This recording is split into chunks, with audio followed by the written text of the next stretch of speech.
দৈনিক বাংলার মোড়ে যে আগুন চলছিল সেই আগুন এখনো চলছে এবং কিছুক্ষণ আগেও আমরা বিস্ফোরণের শব্দ শুনতে পেয়েছি। আর এখন মঞ্চে কোনো ধরনের বক্তৃতা তারা কিছুক্ষণ আগে স্লোগান দিয়েছেন এবং এই মুহূর্তে তারা সেখানে কালেমা করছেন, মঞ্চে কালেমা করছেন এবং কর্মীরাও জবাব দিচ্ছেন। আর এখানে কিন্তু এখন চরম অনিশ্চয়তা এবং চরম একটি উত্তেজনাকর পরিস্থিতি বিরাজ করছে এবং এখানে আসলে পরবর্তীতে কি করতে যাচ্ছে সেটা কিন্তু মঞ্চ থেকে কিছুই বোঝা যাচ্ছে না। এইমাত্র আমি আরো একটি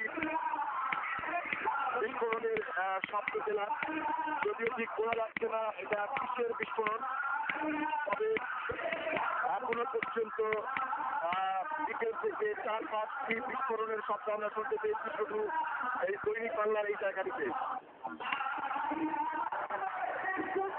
এছাড়া মঞ্চ থেকে লাগাতার স্লোগান দিয়ে দেওয়া হচ্ছে এবং কালেমা পাঠ করা হচ্ছে, জিকির করা হচ্ছে। আর কিছুক্ষণ আগে ঘোষণা দেওয়া হয়েছে যে হেফাজতে ইসলামের আমির আল্লামা আহমদ শফি আর তিনি আসবেন এবং তিনি পরবর্তী নির্দেশনা দিবেন। তবে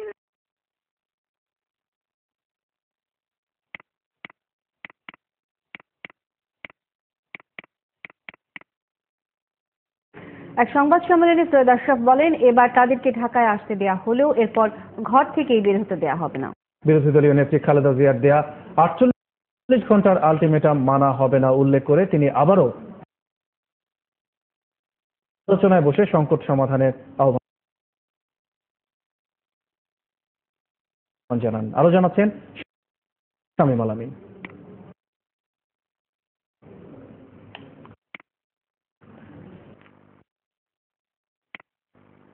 পরিস্থিতি সম্পর্কে সরকারের অবস্থান তুলে ধরতেই আয়োজন এই সংবাদ সম্মেলনের। বিরোধী দলের নেত্রী এবং বিএনপি ধানমন্ডি কার্যালয়ে ইসলাম বলেন, ভবিষ্যতেও করবে না, তাই কোন পদ্ধতিতে আগামী নির্বাচন হবে তা ঠিক করতে আলোচনায়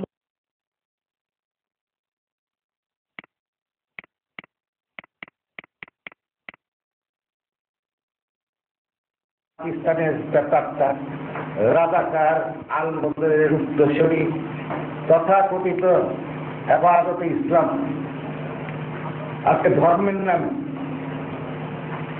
সারা বাংলাদেশে যে ফুল কালম ঘটিয়ে চলছে তা এ দেশের মানুষ বরদাস্ত করবে। এবার তো ঢাকায় আসছে, আগামীতে ঢাকায় আসতে দেওয়া হবে না।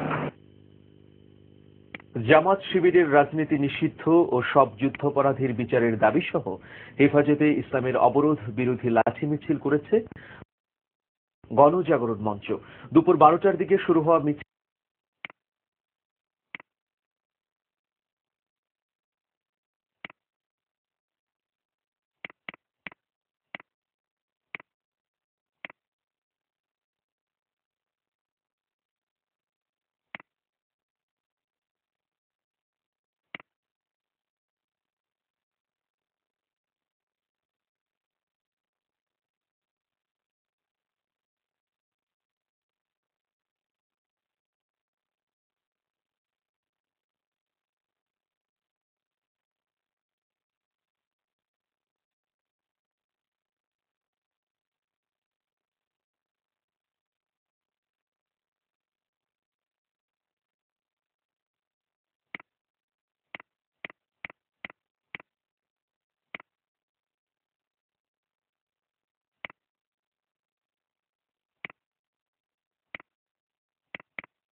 গান পরিবেশন করা হচ্ছে দেশের বিভিন্ন বাবলু।